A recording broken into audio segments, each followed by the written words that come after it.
Hello साथियों, welcome back to my new blog. आप सभी कैसे हैं? उम्मीद करते हैं आप सभी बहुत अच्छे होंगे और मैं भी बहुत अच्छी हूँ। तो साथियों, ठंडक का मौसम चल रहा है और सुबह-सुबह उठने का तो किसी का मन नहीं होता है। लेकिन हमारा लक्ष्य जो है उठने पे मजबूर कर ही देता है।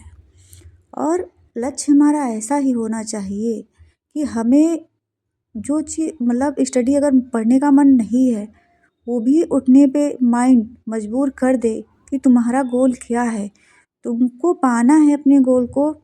तो हालात कैसे भी हों, मौसम कैसा भी हो, उठना तो पड़ेगा और करना तो पड़ेगा। क्योंकि अगर हम आलस करेंगे तो हम अपने लक्ष्य से बहुत दूर चले जाएंगे और कुछ बहुत लोग जो है बहुत आगे निकल जाएंगे।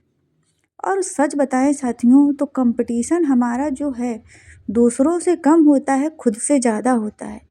क्योंकि माइंड जो हमारा होता है, कहीं कोई बहाना ढूंढता है, कहीं कोई बहाना ढूंढता है कि हमें पढ़ने को ना पड़े।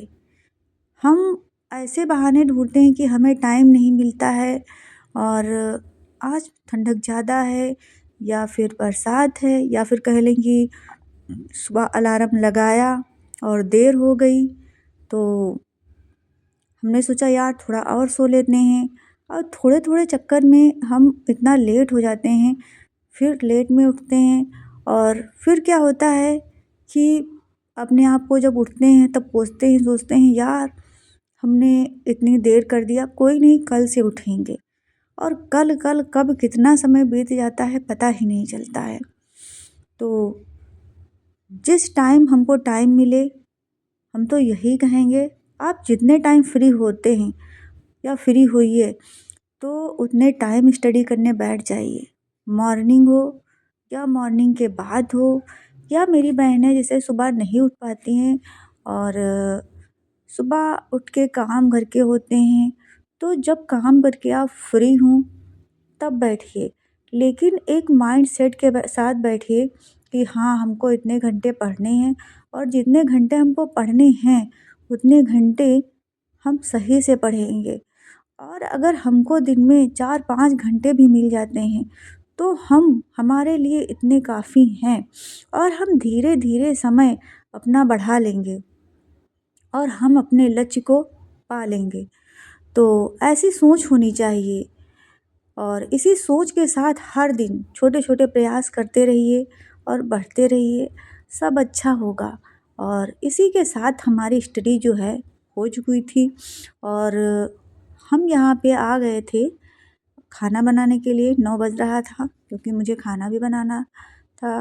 और मैं जब खाना बना रही होती हूँ तब पर भी यही सोचती हूँ कि हमको क्या पढ़ना है और अपने लक्ष्य को कैसे पाना है, अपने आप को क्या कैसे हम बेहतर बनाएं।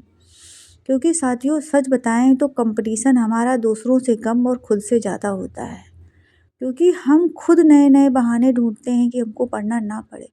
और साथियों एक बात और, अगर कोई कुछ बोल रहा है कि इनसे नहीं हो पाएगा, उसकी बातों में मत सोचिए। क्योंकि अ, हालात ऐसे होते हैं कि शायद वो लोग भी सोचते हैं, तो शायद उनके सोचने का तरीका अलग हो, और हमारे हालात ऐसे हैं कि हाँ ठीक है हमें अभी सुनना पड़ रहा है, लेकिन जब हम कर जाएंगे तब खुद सब समझ जाएंगे कि हम क्या कर सकते हैं।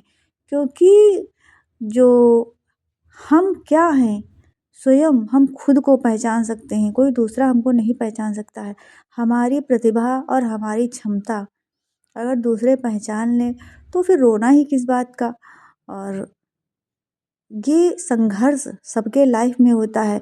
ऐसा नहीं है कि जो लोग कुछ बन गए और उनके लाइफ में संघर्ष नहीं रहा, या वो लोग उनके पे मतलब ताने नहीं उनको मिले, उनको संघर्षों से लड़ना नहीं पड़ा।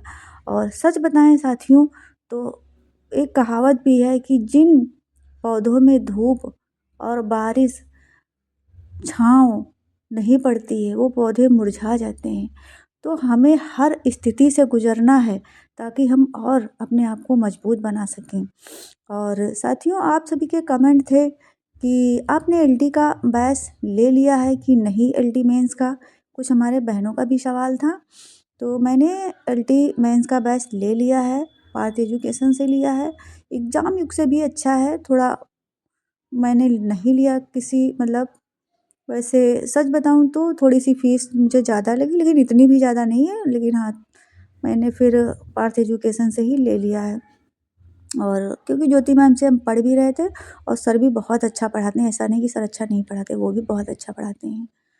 और तो अब हमने अभी क्या किया है, अभी तो हम लेक्चर मतलब देखे हैं, 2-3-4 क्लासेस किए हैं और बाकी मैंने आंसर राइटिंग की मतलब प्रैक्टिस करना नहीं शुरू किया है। वो भी मैं जल्द प्रैक्टिस शुरू करूँगी, क्योंकि मेरे पास जो साथियों प्लेन पेज की कापियाँ नहीं हैं, नोट्स नहीं, तो मैंने उनको मंगवाया है। 2-3 दिनों में आ जाएँगी तो मैं प्रैक्टिस भी करना शुरू कर दूँगी। क्योंकि मैं लाइन वाले मतलब कापियों पे तो लिखती ही थी, उस पे तो अ, ठीक है हैबिट पड़ी है, लेकिन प्लेन पेज पे नहीं पड़ी है। तो उस पे मुझे मतलब अपनी राइटिंग करनी है और प्लेन पेज ही हमको पेपर में भी मिलेंगे। तो हम नहीं चाहते हैं कि हम लाइन वाले पे लिखें और बाद में प्लेन पेज पे लिखना पड़े तो दिक्कत हो। तो इससे अच्छा है कि शुरुआत से हमें आदत मतलब डालनी है प्लेन पेज पे। और साथियों, आप सभी के कमेंट कमेंट मतलब करके बताया करें कि आपके ब्लॉग कैसे हैं, और अगर कोई मतलब आपके क्वेश्चन है तो बताया पूछें हमसे, उसका क्वेश्चन मतलब हम रिप्लाई ज़रूर देंगे। और कैसे मतलब और हम क्या सुधार कर सकते हैं वो भी आप सब बताइए। और आप सभी सपोर्ट करिए, क्योंकि जो मैंने जर्नी ये यूट्यूब की शुरू किया है, बगैर आप सबके सपोर्ट के कुछ भी नहीं हो सकता है। तो ज़्यादा से ज़्यादा आप सभी लोग सपोर्ट करिए, शेयर करिए और सब्सक्राइब करिए। शायद दोस्तों अभी हम बहुत कुछ इस पे नहीं सीखे हैं, शायद मेरी आवाज़ भी इतनी अच्छी नहीं है, तो बस धीरे-धीरे सीख रहे हैं। और ज़िंदगी सीखने का नाम है, सीखते हैं और मिलते हैं नेक्स्ट वीडियो में। Thank you.